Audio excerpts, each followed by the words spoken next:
continue on with the agenda item. The subject matter we're in meeting today is for Part 5, Divisions 34, 36, and 44 of Bill C-15, an act to implement certain provisions of the budget tabled in Parliament on November the 4th, 2025.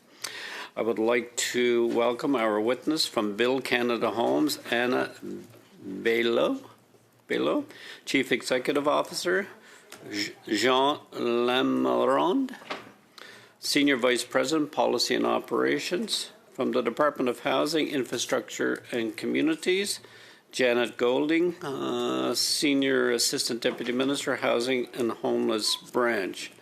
Ms. Bello, you have 5 minutes if you wish to give an opening statement before we move to questions. Thank you so much. Thank you, Mr. Chair and committee members, for the opportunity to highlight the work we're doing at Build Canada Homes to address Canada's housing crisis. The measures proposed in Bill C-15, the Budget Implementation Act, will equip Build Canada Homes with the authorities we need to deliver housing at the scale and speed Canadians deserve. I am pleased to be joined today by Janet Golding, Senior Assistant Deputy Minister, and Jean Lamarande, Build Canada Homes, Senior Vice President of Policy and Operations. Across the country, housing supply isn't keeping pace with demand, putting sustained pressure on affordability and availability. Addressing this requires action at scale. As a new agency, Build Canada Homes is part of a broader set of federal measures to accelerate housing construction, restore affordability, and reduce homelessness. These efforts recognize that increasing supply, particularly non-market and affordable housing, requires coordinated action with partners across governments and Indigenous communities, as well as the private and non-profit building sectors. Build Canada Homes is a lean, purpose-built agency that is leveraging public lands, deploying flexible financial tools, and catalyzing modern methods of construction. In doing so, we are positioned to accelerate timelines, improving productivity in the sector, and support a more innovative home building sector. Build Canada Homes will also be a key driver to Canada's Buy Canadian policy. By prioritizing Canadian materials, the agency will drive demand for Canadian steel, lumber, and aluminium, while strengthening domestic supply chains and supporting local jobs. The measures proposed in the Budget Implementation Act will provide the legislative authority to operationalize Build Canada Homes and ensure it has the resources needed to deliver results. Specifically, these measures will authorize payments out of the Consolidated Revenue Fund of up to $11.5 billion to support our operations and activities. This funding will enable the agency to partner with provinces, territories, municipalities, nonprofits, Indigenous partners, and builders to finance and accelerate housing projects. The bill also authorized just over $1.5 billion to capitalize Canada Lands Canada Limited, allowing Build Canada Homes to unlock construction of its portfolio sites. We have already advanced 6 federal land projects toward construction and committed to getting shovels in the ground this year on thousands of affordable homes. Requests for qualifications have been issued for up to 4,000 homes on federal lands across these 6 sites. In Ottawa, just outside the downtown core, we will build approximately 1,100 homes on Huron Road. We will deploy the same rapid build approach in Dartmouth, Edmonton, Longueuil, Toronto, and Winnipeg to get new homes built for Canadians as quickly as possible. And this is just the beginning. Since its launch in September 2025, Build Canada Homes has delivered measurable results. The agency has formed partnerships with provinces and municipalities, forging commitments to ensure supportive and transitional housing and matched with wraparound services residents need. That includes 30 supportive and transitional units announced in Nova Scotia and 54 in Toronto, with further negotiations underway to ensure critical services. Build Canada Homes is also committed to building Indigenous partnerships that further self-determination and contribute meaningfully to meeting the needs of Indigenous communities. Through Build Canada Homes, the governments of Canada and Nunavut Tugnavik Incorporated have reached an agreement in principle to support the development of 750 units of non-market housing in Nunavut. These homes will be designed and delivered in collaboration with Inuit for Inuit.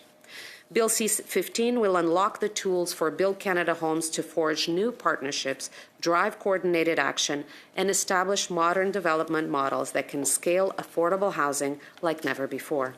This is how we will move from incremental progress to transformative results. By changing how Canada builds, Build Canada Homes is delivering exactly what Bill C-15 is meant to unlock: speed, scale, and innovation.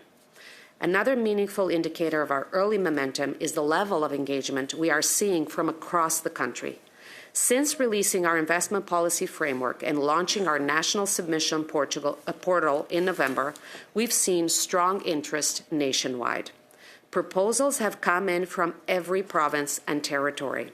Many are under review, and hundreds more are in progress, building a robust pipeline of projects ready to break ground in 2026. In Ottawa, we're partnering with the city on $400 million of effort to deliver up to 3,000 new homes, with many starting in construction in 2026. In Nova Scotia, a $300 million partnership will unlock up to 1,430 homes across the province. More than half of these will be community, nonprofit, supportive, or transitional units. In building partnerships that prioritize non-market and nonprofit housing, we are ensuring affordability in the long term. Our goal is clear: to create a system that doesn't just build more homes, but builds better, faster, and in partnership with people who make housing possible. Build Canada Homes is here to drive that change. Thank you for inviting me. Thank you, Madam Belot. We'll now begin the 6-minute round of questioning with Ms. Goodrich. Thank you, Mr. Chair, and thank you to our guests for being here today to discuss this important issue. We've got a limited amount of time, so I'm just going to ask that you keep your answers quite short so we can get through all the questions. So how much has Build Canada Homes, Canada's fourth housing bureaucracy, spent since its inception nearly a year ago? So we were announced on September 14th, and we are waiting for this bill to pass to actually have access to the funds. So we have done agreements with both Ottawa, with Nova Scotia, but it's this bill that will allow us to spend the money. So the money that we've spent is actually the 3,000 homes in Ottawa, the 1,430 in Nova Scotia, 54 in supportive in Toronto, and 4,000 in direct builds in 6 sites across the country. Okay, so, but how much money have you spent? So as I told you before, how much money was spent since you were created? So in these deals, we have $1.5 billion on the 4,000 units, $400 million on the Ottawa deal, $150 million on the Nova Scotia, and $22 million on Ottawa. That is the total amount that was spent on creating over 7,500 units across the country. Okay, so you're taking credit for work that's been done by another agency, the Canada Lands Company, which is Canada's second housing bureaucracy. Is that accurate?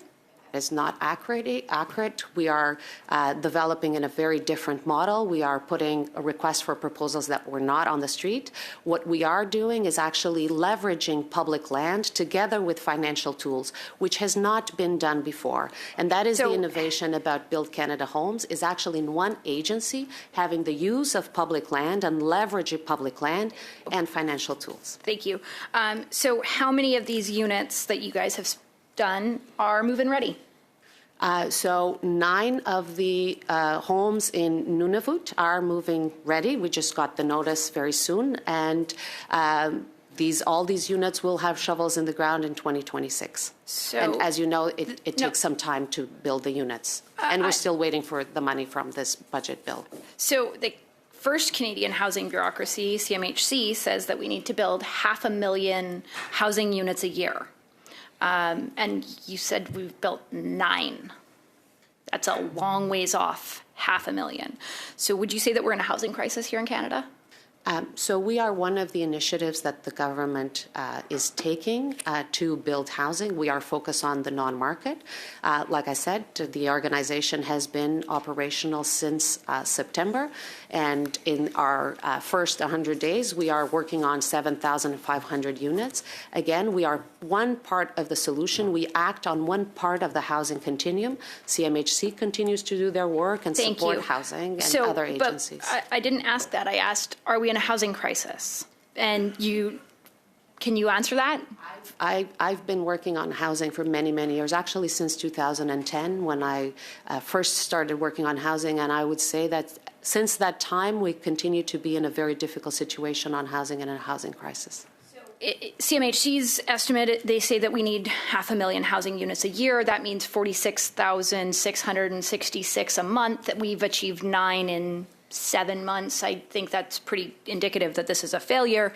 And I think most Canadians would actually agree with the Conservatives in calling it a housing crisis. If I could just explain that the amount of housing built in this country will be delivered by many sectors. It's not Build Canada Homes that will be delivering 500,000 homes. We need the private sector, we need the nonprofit sector, we need the municipalities, the province, everybody to come together. It's not one organization that builds 500,000 homes. What happens, and very often I say there's not one sector, there's not one government that has solved this housing crisis. This is another thing that Build Canada Homes brings to the table, is the partnership approach that we work together to build housing. I appreciate that you did call it a housing crisis somewhere in that answer, actually. So on the partnership question, just the number, how many Indigenous partnerships have you guys forged since you were created? So Nunavut with 750 homes, that's the first one that is announced, and we have several ones in the works right now. How many more? We have several that we are negotiating with right now. There are hundreds of First Nations across this country. There are many, many Métis communities across this country. There are many Indigenous communities. And you say that there's one and you can only say several more. So can we, like 7, 10? And it's a real priority for Build Canada Homes to work with our Indigenous partners. That is why we have reached out not only to the housing providers in the Indigenous community, we're actually working with, reached out to housing manufacturers, because not only do we want to create housing, we want to create this as an economic and community development. Thank you. So Build Canada Homes is now the 4th Liberal housing bureaucracy. Is this not an admission that the first 3 bureaucracies failed? No, this is a new way to deliver the tools that we have, and Canada Lands is coming to work under. I just have very little time left, so the next question is: Build Canada Homes working with D&D to build homes for those serving our country? We are, yes, they are. Where? Yes, we are. In which locations? We've just initiated the conversations on how we're going to deploy our resources with their needs and the resources that currently exist within their department. Thank you. Thank you, Ms. Goodrich. Right on time. Madame de Rocher, for 6 minutes. Merci beaucoup, Monsieur le Président. Thank you very much, Chair. Thank you to our witnesses for being with us this afternoon in person here with us for a very important conversation. Interesting to hear my colleagues across when they've voted time and again against any sort of support to solve the housing crisis. And I would just remind that we have been very clear that there is a housing crisis because we have set up Build Canada Home.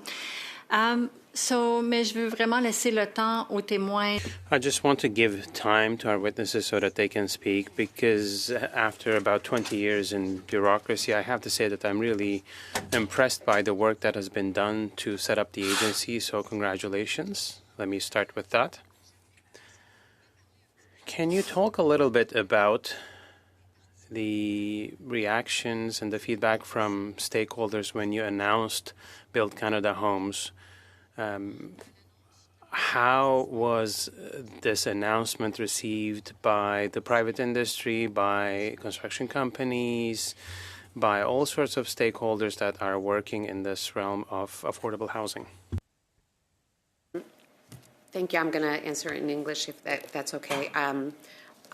It was very well received because many, and pardon me, including myself, because I've been both on private sector, nonprofit, and government on the other side, many that have advocated for the federal government, have asked for many, many years to have public lands more available to build and to have this coordinated with financial tools.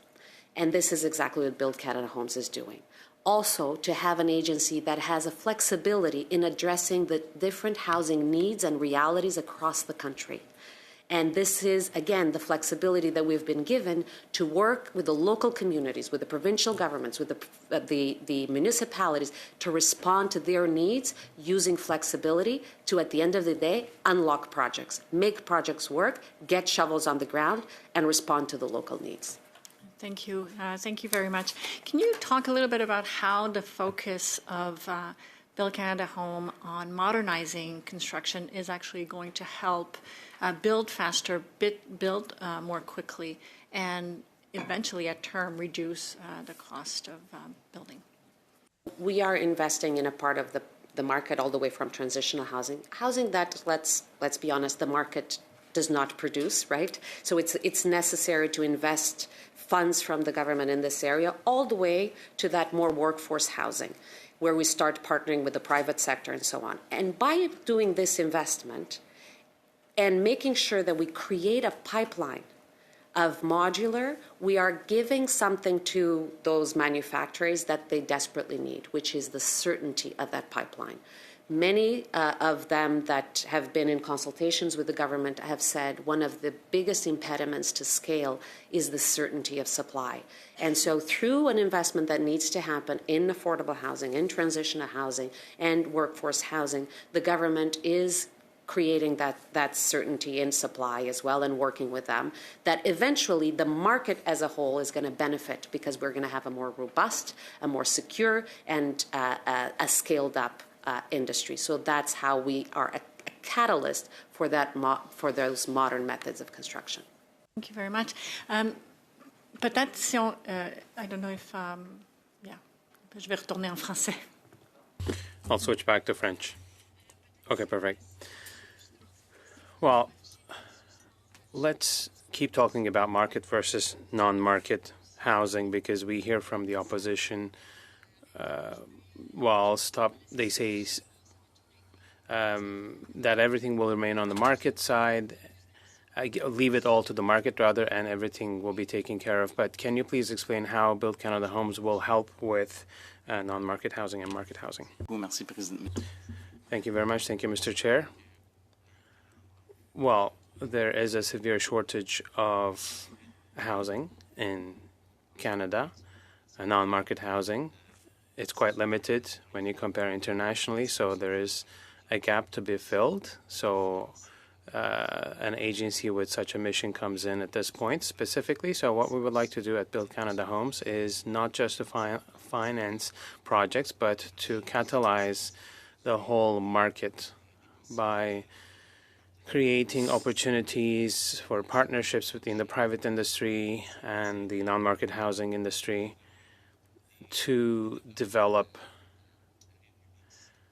mixed income projects, so market and affordable housing units together, so that the projects are financially viable. And let's talk about the modern construction methods as well. We are going to support these technologies and create a demand for them, and hopefully these will be adopted by the more general market as well. Do I still have time, Mr. Chair? 30 seconds. 30 seconds. Tell us, what are you proudest about the last 100 days with Build Canada Home? I'm very proud of seeing the units arriving in Nunavut and that partnership, and having now the Housing Authority, the Inuit with us at the table. It's a tripartite agreement. I'm proud of that. And I'm proud of the agreements that we've done both with Nova Scotia, where it was not only Nova Scotia, it was Nova Scotia, the City of Halifax. We bought the 3 orders of government for projects that we're doing.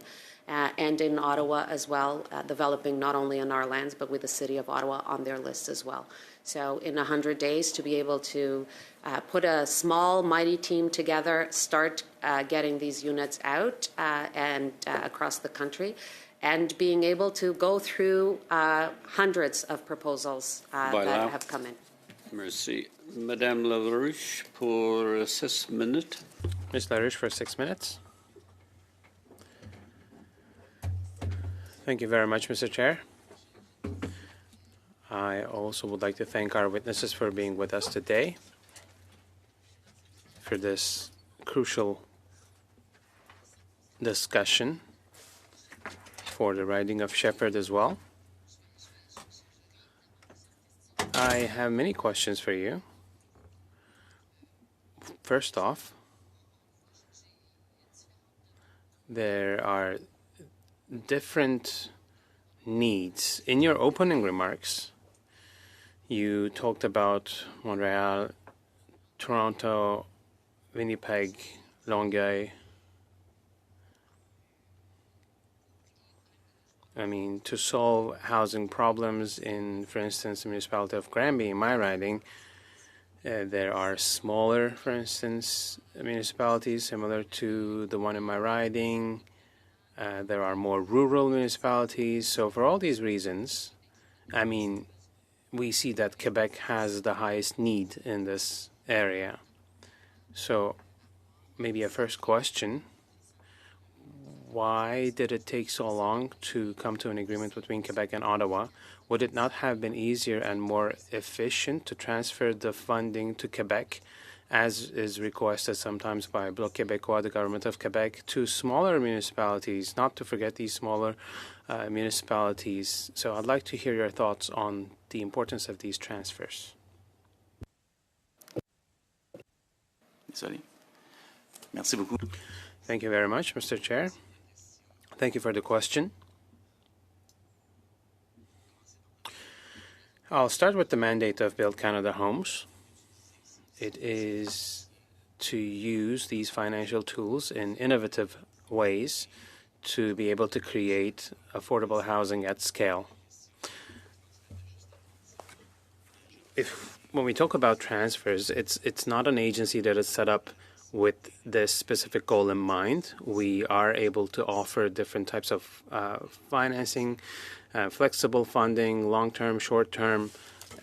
We want to be able to adjust and adapt our offering to the different locations we're dealing with. That is why we announced our partnership with the organization in Quebec. It is to have a consultation table, as it were, with them to be able to work on these projects in a collaborative way. That is what was announced recently. So we will work together. We will work together on common priority projects and fulfill our objectives this way. Thank you. But you will you are going to impose federal conditions on these smaller municipalities, but Quebec is better situated to know about the needs of these smaller municipalities. For instance, in one locality, there might be a significant group of elderly.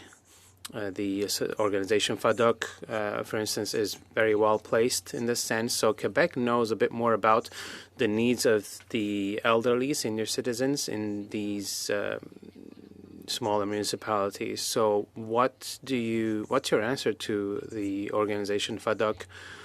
They say there are groups that say they are better placed to know about the needs of these communities. So when we're talking about housing in smaller municipalities and for senior citizens, for instance, well, Build Canada Homes doesn't really impose conditions. We don't have a mandate that has conditional transfers. We really put the emphasis on collaboration with the provinces, and we try to find ways of collaborating with different parts of the country. We came to an agreement which was approved by the province of Quebec, and we decided jointly on the projects that we will finance. That is great because we want to fund projects that align with the priorities of the province, be it in rural parts of the province or other parts of the province. Build Canada Homes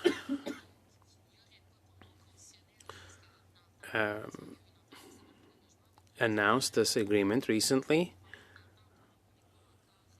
Well, there was an announcement, but not a concrete agreement just yet. You're saying that there won't be any conditions, but that remains to be seen because we don't have the list of projects that will be adopted or accepted by Build Canada Homes, or the projects that will be set aside or rejected.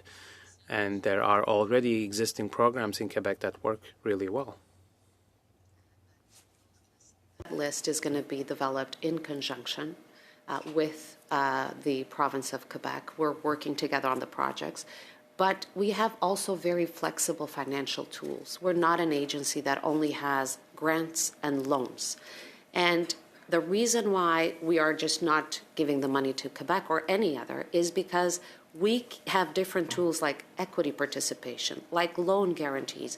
All this can be our participation to unlock a project that a project might need. And so that is what we have to, and we're coming to the table to the government of Quebec to look at the projects that are a priority for the government of Quebec, but to make sure that Quebec has all the available tools like any other province available to them.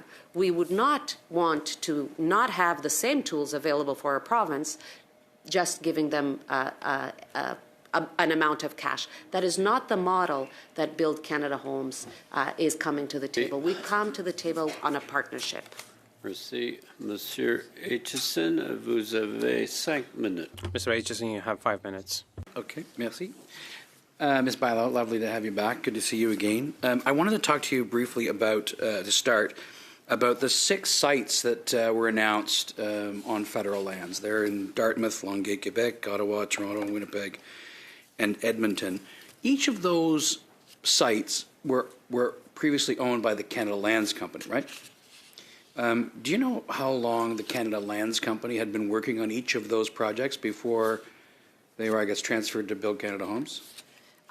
These are mostly on master plan communities, and I'm imagining a significant time. I've just joined the government on September 29th, so I don't have the history, but I'm imagining that doing a master plan community and getting those sites would require some time.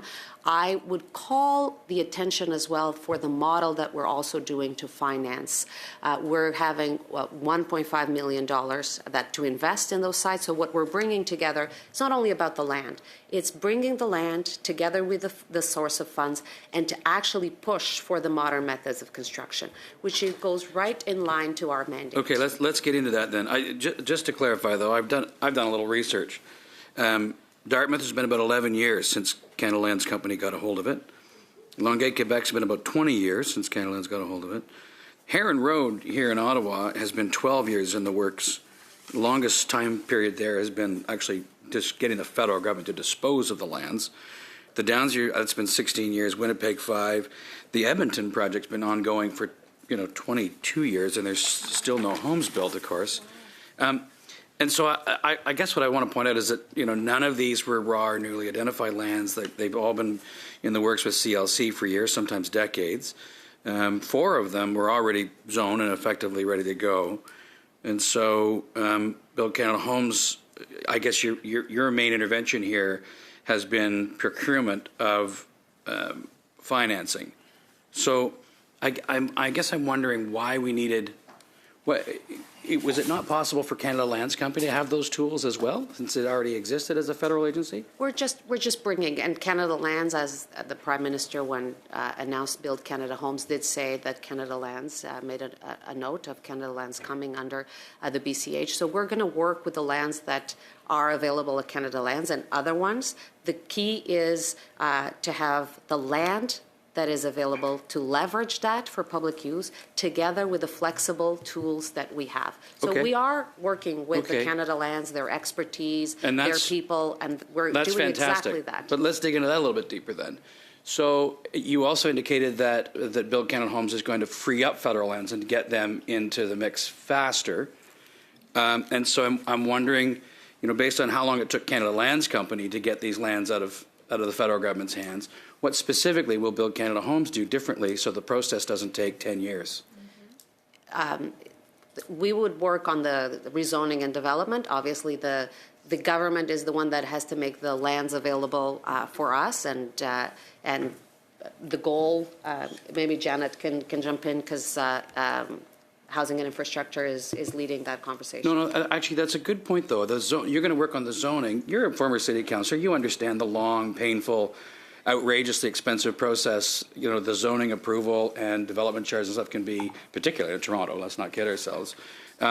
So how are you going to speed up that process with municipalities? The conversations that we're having, and that's why the benefit of Build Canada Homes, for an example, with the City of Ottawa, we've been able to actually get an implementation table that is going to speed the approval of our lands, that is going to get development charges waived on our lands. Same thing with Halifax. And again, because we're bringing these tools together, because we are at the table with the provinces. Are you going to do that city by city? Like I realize, okay, you've done something like that with Ottawa, but there's a lot of cities in this country.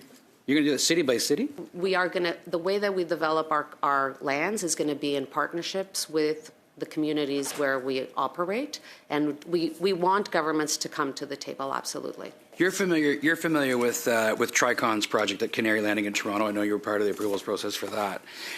I'm sure you're aware that the timelines for that project were about 5 or 6 years. It's done. I toured it last year. It's amazing. 30% of the units are affordable and deep. I know that. I know you were. And so I guess I'm wondering why a federal agency, would be needed to do what a private corporation did with the support of the provincial government. Basically gave them the land for a long-term lease and got out of the way, and the private corporation got it done under an agreement that they make 30% of the units affordable super fast. How? That is exactly what Build Canada Homes is going to do. That is done through IO. It was done through Infrastructure Ontario on provincial land with the City of Toronto and financing from the federal government. This is what Build Canada Homes is actually bringing. We are bringing the federal lands together with the financing that we control as well, and allowing and partner with developers like you're doing to speed up and do developments like you're talking about in 5 years. I don't have much. I don't have any time left. But if you can provide us a detail how you're going to actually speed things up with cities, that'd be great. Exactly like I did it with the Tricon when I was at the city. We'll get back into it. Monsieur Joseph, pour 5 minutes. Merci, Monsieur le Président. Et Thank you, Mr. Chair. I would like to congratulate Ms. Anna Bailau for the excellent work with Build Canada Homes. As she was answering a question by Ms. Goodridge, I had this question I wanted to ask my colleagues. Why did you vote against the budget? Because you voted against the budget.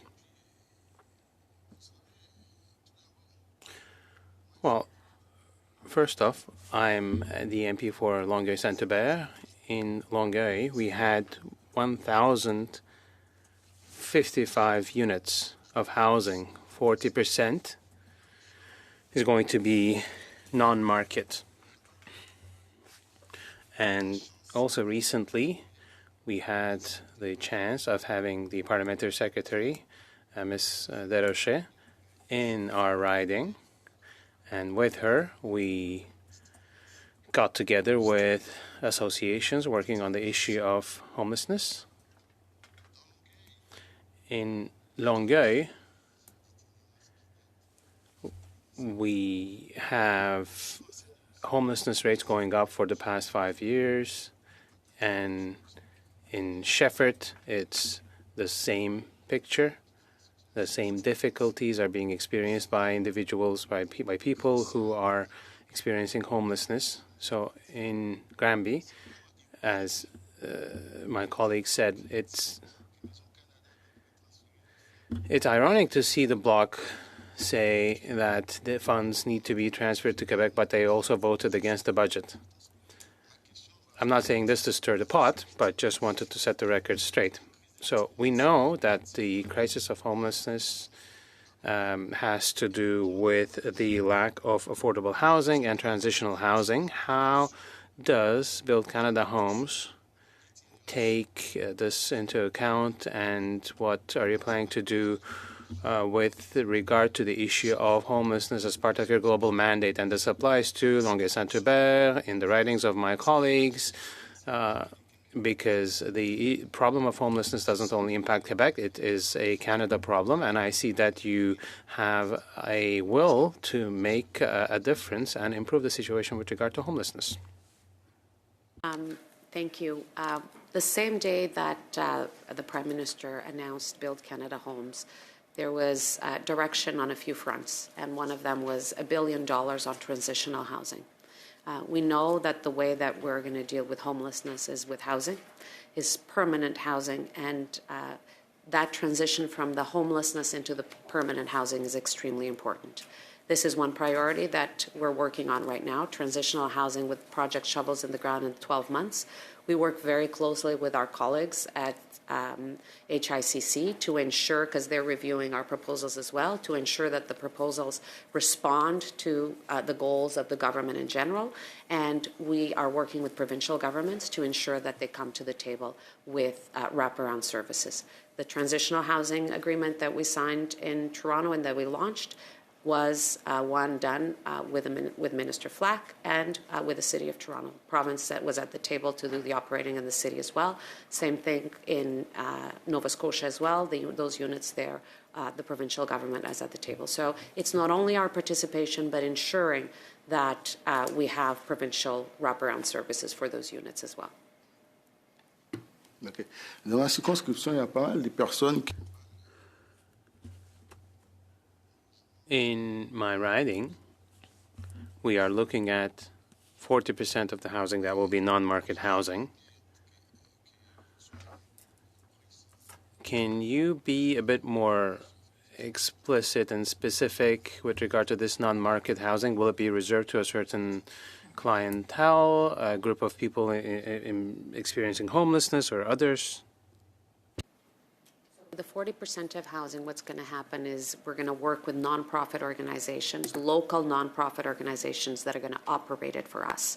So we're going to look very closely at the local needs, and working with the nonprofits, we are going to respond to the populations and going to serve the people that need it the most in those local communities. So we're looking forward to working with the nonprofit sector in your community to make sure that we respond to the needs and have these services as well from the nonprofit organizations. Ok, je comprends. Je ne sais pas, il me reste combien de minutes? 5 secondes, je vais peut-être... 5 seconds, maybe I'll ask one last question. What is Build Canada Homes' role? So, unfortunately, your time is up. Merci. Thank you. Good try. Madame LaRouche pour 2 minutes et 30. Merci. Thank you very much, Mr. Chair. Well, let's talk about homelessness, because my colleague talked about it. It is a problem for the city of Granby and for the region. But earlier last month, I met with organizations that work with people experiencing homelessness, and they are not happy about a program not being renewed, and they're going to receive $30,000 less. So they're losing out. And we're talking about concrete situations, people who have access to services or who will lose access to services because this program is not being renewed. And the answer is, well, there is Build Canada Homes and other programs, but people don't really see Build Canada Homes as a concrete a solution. What they need is emergency aid and cash in some circumstances to help them move on from that situation. So there is a step before they get there. They need these amounts. And because the program is not being renewed, rather the question is, I'd like to hear your opinion about the connection between Build Canada Homes and homelessness. Because maybe people consider Build Canada Homes as a step that comes into the picture much further down the road.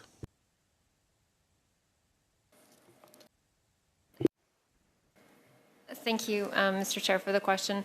I guess I would say that the program that I think you were talking about was 2 years of funding under the Unsheltered Homelessness Initiative, or perhaps you're referring to Verrons chez soi, the federal homelessness program. Verrons chez soi, c'est ça? OK, merci. Non, l'accampement, c'est le programme. OK. Donc, je veux dire... So, encampments was very much 2 years of funding. The idea behind the program when it was launched was that it would help support capital investments in things like transitional and supportive housing. However, in the province of Quebec, they chose not to invest in capital investments, which was really the intent of the program, but invested more in services. Oui. Et parce que cette annonce-là a été faite en plein mois de décembre. well, the announcement was made in the middle of December as people were out on the streets. Merci, Madame Lode. Aitchison for 5 minutes. Thank you, Mr. Chair. I want to. I actually want to talk to you about a couple of specific things now. I understand that you actually have a call coming up with an organization that I had the opportunity to visit while I was in Calgary on the weekend. It's called the Calgary Drop-In Center, and I went for a visit. Truly an amazing organization. What I particularly love about what they're doing is they are aggressively working to find clients permanent housing as opposed to just constantly cycling through the shelter system. I really admire people that recognize that the job ultimately is to put themselves out of business if they can, and that's their effort. So I know that you have a call or a meeting planned with them, and if I could take an opportunity just to say, I hope that call goes very, very well, and you find a way to work with them, and maybe we can help other shelters, operate in a similar kind of way. So I'll just throw that out there. But there's another project specifically that I'd like to mention to you, and I don't often do this. But I think it represents the possibility of a model that can help housing and another organization. You're probably familiar with a couple of different legions across the country that have redeveloped. Sault Ste. Marie is a good example. There's one in Toronto, I know. City of Calgary, there's a couple out there. In my riding of Parry Sound Muskoka, there's a very small community called Bala. It's tiny, but they have a 75-year-old legion that is well past its best before date. And its president just so happens to be Dennis Mills, a former Liberal member of Parliament. And we get along famously. They are working very hard to redevelop that legion site in a little place like Bala with 125 units of housing, much of which will be affordable. And of course, they've been ready to go. The municipality was all on board. They got things done quickly, which always doesn't happen.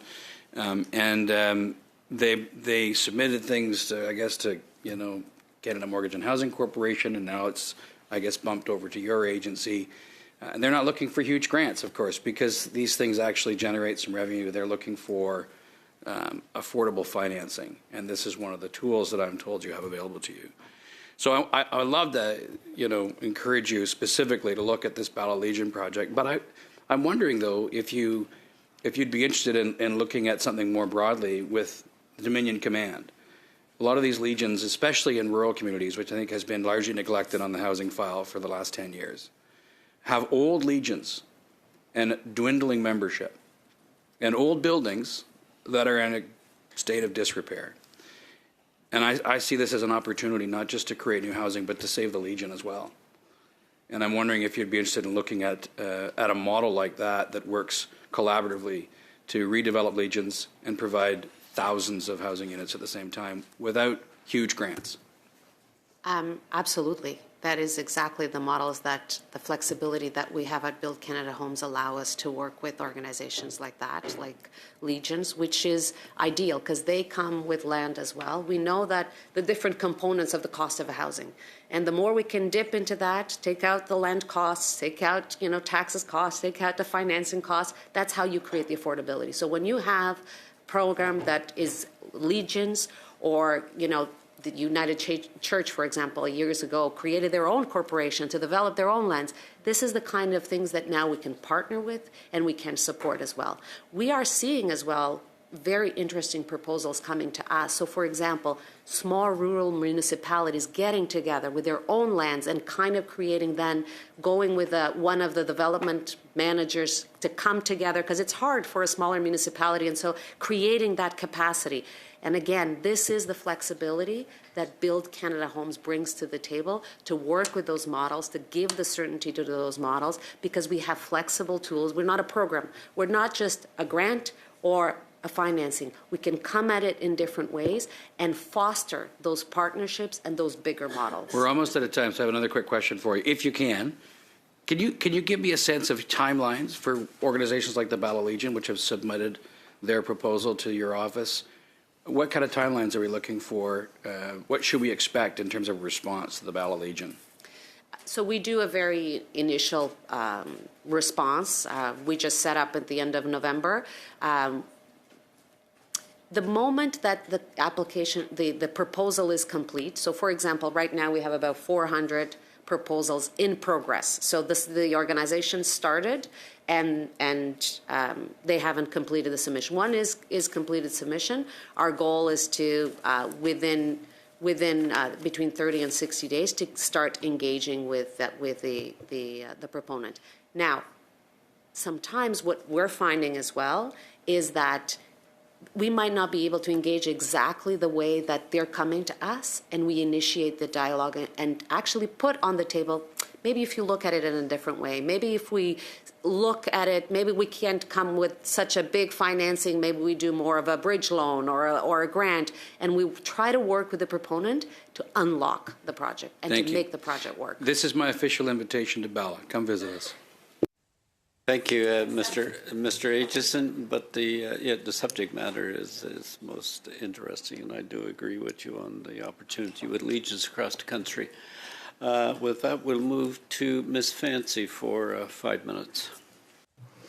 Thank you very much, and through you, Chair, it's nice to have you here, Ms. Bailau.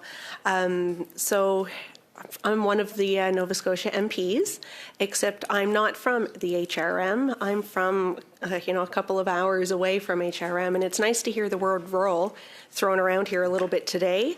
I'm going to talk about a story within my riding of South Shore St. Margaret's and then ask you a couple questions about rural-centric policy and development with Build Canada Homes, because as we know, you've said earlier, we need the speed, the scale, and the innovation. So I've been talking with a lot of the developers in my area. So far, so good. But there are a few concerns that are being developed as we get the portal and the structures and supports in place for Build Canada Homes. For example, in terms of rural advocacy and rural lens, a lot of the developers right now have actually stalled in my area. One, because they've got proposals in, but they're feeling like the lack of criteria, such as there's places in my ridings where they're saying you need sidewalks, public transit, street lights, which we don't really have in rural Nova Scotia. For us, my colleague across the way talked about, 100 units. For us in our community, 20, 30, 40 units, that's huge. So I wanted to get that out there in terms of some of the feedback that I'm receiving within my riding to help support the local needs. Another thing that we've had are some of these smaller municipalities, and you mentioned before about collating the municipalities for a larger application, similar to what we're seeing happen in New Brunswick. But the reality of that is it's going to fall through when you're dealing with that many fingers in the pot and trying to get everybody together. I'm asking, how do I have a small municipality or a small nonprofit that can't compete on an application basis because they can't afford the $20 or $30 or $40,000 for a consultant to help put those applications together? So once again, just advocating for that. I've also was at 2 or 3 of the roundtables with the minister this summer, where I had brought quite a few developers that deal with affordable housing and deal with efficiency, especially in Efficiency Nova Scotia, and gave a lot of great feedback. But now as I'm seeing a lot of the policy and development and as things roll out, nothing what they were talking about that we need for rural Nova Scotia or through rural communities throughout the country is actually tabled in a lot of this. So I just wanted to once again put that out there as an advocation piece. Now for my real question, sorry about that. For Canadians, municipalities or industry partners who may not understand the Build Canada Homes model coming from that kind of CMHC model, could you please address the housing crisis and how you would describe the agency's mandate for structure and a rural approach in a way that clearly communicates purpose, objectives, and mechanisms? Because we represent 40% and we really want to have a piece of the pie. Thank you. Thank you. Let's be clear. When we were talking about the proposals, one of the internal discussions we had was scale. We want to build at scale.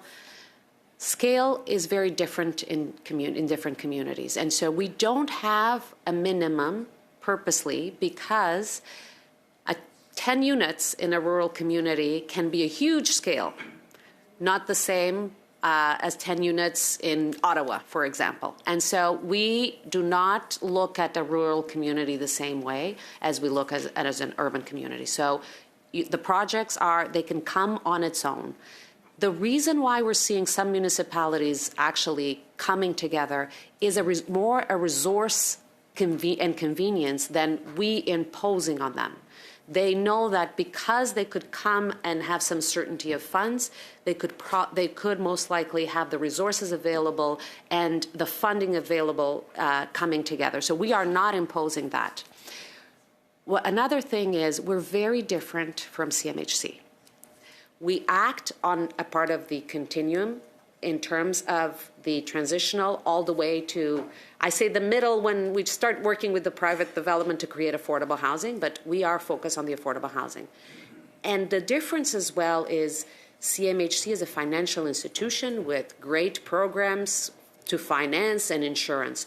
We are partners.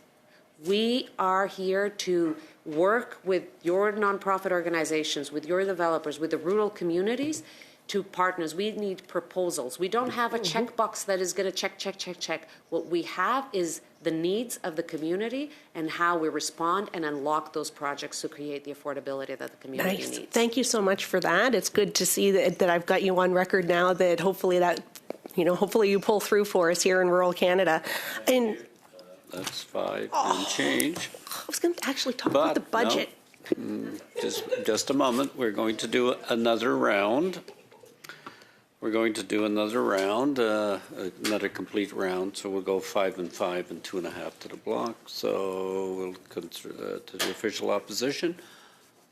Who's going? Mr. Aitchison? Me. Good. 5 Lucky minutes. you. I get to go again. Ms. Bailau, during the election campaign, the Prime Minister talked about cutting development charges off. He seemed to understand that local government charges and fees are a major impediment to getting homes built and to making sure that they are a little bit cheaper for consumers to purchase. Is Build Canada Homes involved in any part of that? We haven't heard anything more about it since then, so I'm wondering if your agency is going to be part of that process. Is that include part of your mandate? No, that's not part of our mandate. Okay, so we find it quite different actually across the country. It is. I'm sure why it hasn't been dealt with yet. But I'm wondering, though, like in Toronto as an example, you have lots of experience there, having been a councillor. The City of Toronto got their Housing Accelerator Fund, $470 million, biggest one in the country, agreed to a number of things, not the least of which was 6 plexes as of right all across the city. They've come back and made them legal in 9 of the 25 wards, and the penalty was to lose $10 million of that funding, so about 2%. So we know, though, that starts have basically gone off a cliff in larger cities like the GTA and the Lower Mainland. So is there anything specifically that your agency will be doing in partnership with the private sector in those outrageously expensive markets to get them building again? I'm worried they're starting to lay people off. working with many nonprofit organizations and private sectors in those markets, being the GTA or in BC as well. We're working not only at the government level, but directly with private sector and nonprofit sector to unlock some of those projects. Again, because we can bring some flexibility, it is important to unlock some of those projects. I would like to go faster, but honestly, I need this budget to pass because without the money, but what I cannot specifically? unlock those projects. Can you give me an example of what you're doing with a private sector developer to? I mean, it's math, right? Simple math. What are you doing? Give me an example of a private sector developer that you're working with. What are you doing to make the math work? A bridge loan. Okay, bridge loan. So, for example, we've had projects where the rents are coming down. The bond rate, which is what it's used, it's been very, very volatile, has increased. The math doesn't work anymore. So by creating, in a couple of cases, a bridge loan, we're able to get shovels on the ground on those projects, and that unlocks the project. And that's for rental projects specifically? These that we're working on, this was for rental projects as well. And then anything in terms of home ownership? We're working on a couple of things on home ownership. I hope that you'll be able to see. I can't divulge. It's still confidential, commercial confidential information. I must admit, the minister was here. We talked to him about all the work that is going on. He raves about your organization and how you're getting rentals built and all that kind of stuff. And I don't doubt that that's important. And I think the non-market supply is low as well. And that's good that you're doing that. But it feels very much like it's happening at the expense of market housing and ownership. Home ownership is something that I think Canadians still aspire to. And if, in fact, the root cause of the challenges there does lie with the cost and the timelines of government in the process, we know that in Ontario, about 30% of the cost of the average home is government. And so if we can't get those costs down, how do we get people back into home ownership? Tell you, as somebody that came now in the last few years from the private sector, is a mixture of things that make the cost of housing. It is the price of landing, and that includes zoning restrictions sometimes. It is the interest rates that went up. It is the fact that the investor is not there to buy the condo, and it's very hard to get end users to buy a condo in those markets and wait for it for 5 or 7 years. And it's the way that we finance the condominiums. There's many things. There's definitely government fees. There's the timing of approvals. There's a series of things. And when I say that there's not one order of government or one sector that can solve this alone, it is partnerships, and it is bringing every tools to the table, is because that is why I'm so proud, to be honest with you, to be working with Build Canada Homes, because for so many years there was a disconnect in having so much federal land available, the financial tools, and the power to bring partners to the table, and we didn't make use of that. And I think that this is a tool, is part of the solution. It won't solve the housing, but it's a big part of the solution, and it can be a catalyst as well for modern methods of construction. I just want to say I appreciate your private sector experience, and I hope you really do bring that to bear with this agency, and we do see some results, because, as I'm sure you're aware, the crisis is now, not 5 years from now. So thanks for that. Aitchison, we'll now go to Miss Fancy. Okay. Miss Fancy for... Yeah.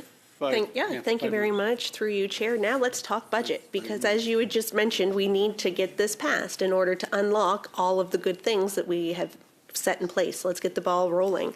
So my question in regards to the BIA is, how would the impact of the proposed $11.5 billion investment in Build Canada Homes, as put forward by the Clause 200, to be tracked and evaluated?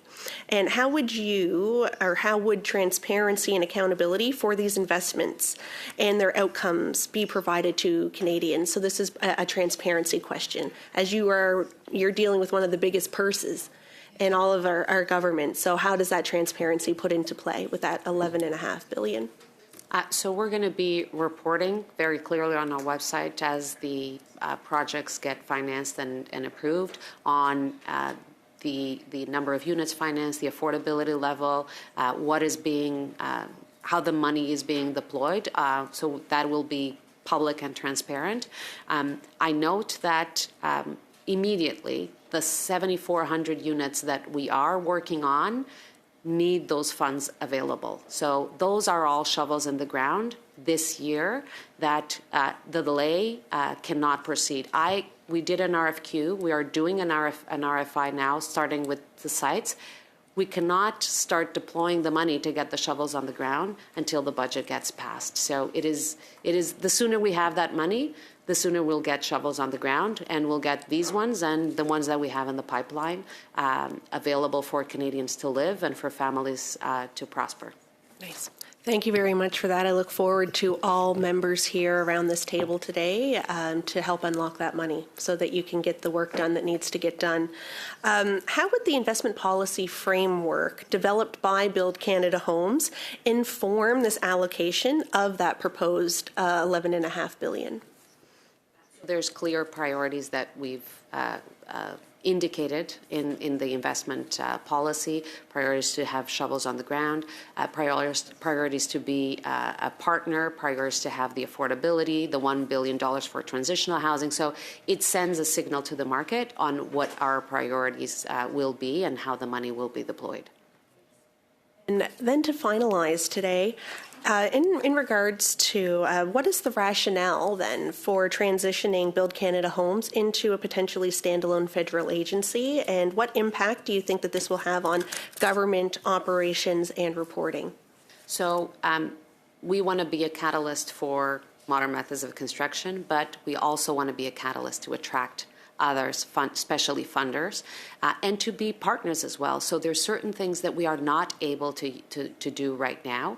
As a part of the ministry, as operating agency, we don't have certain tools. We cannot use our equity, for example, which is a valuable tool as well. But also we want to attract capital. We're talking with banks, we're talking with pension funds, and it is important to do those kinds of partnerships to be a standalone organization. Nice. Thank you very much today, and those are all the questions that I had, Chair. Merci. Madame LaRouche pour 2 minutes. Ms. LaRouche for 2.5 minutes. Thank you very much, Mr. Chair. Some people have concerns around this issue, and there are organizations working on the topic, and they talk about a definition of affordability that is to be used by Build Canada Homes, and whether it will mean that the housing will actually match the capacity of individuals to pay. For Build Canada Homes, for instance, it seems to rely on 80% of the median rent values.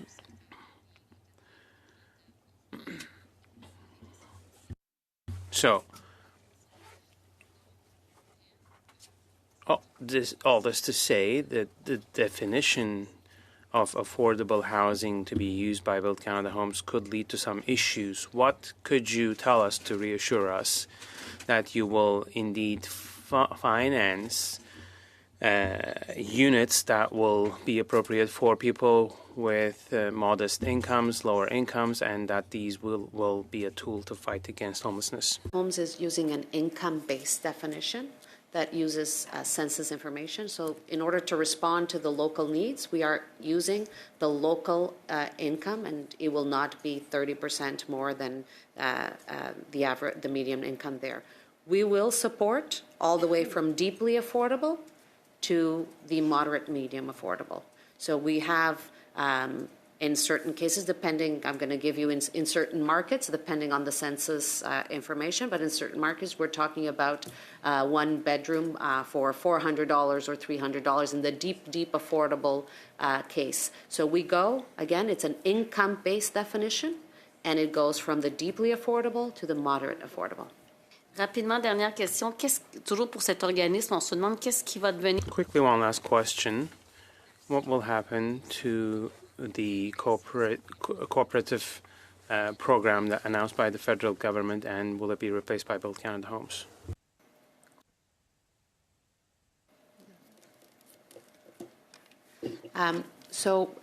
Build Canada Homes and CMHC are working on all programs affordable to ensure that there's a a proper transfer or response to any applicant. And so our commitments, from both organizations to the co-op movement, is quite significant, and we are working collaboratively on all programs, being AHF, co-op, all those programs, to ensure that there's a proper transition for the affordable housing part of the Build Canada Homes, since it is Build Canada Homes that will be from now on working on that part of the housing continuum. But right now we're working very collaborative with CMHC to make sure that any proponent that has applications receives the service and it doesn't see any issues with their applications or proposals. Merci, Madame LaRoche. And thank you, Ms. Bailão. Before we close, I would just, as chair, would ask you to pay particularly attention to the questions that were addressed by my colleagues, Mr. Aitchison and Ms. Fancy, as it relates to small rural communities I represent as well. Because, candidly, I think we missed some of those needs over the last number of years. And this will be an opportunity to address the real housing needs in those small communities. So thank them for raising those particular points and for your testimony here today.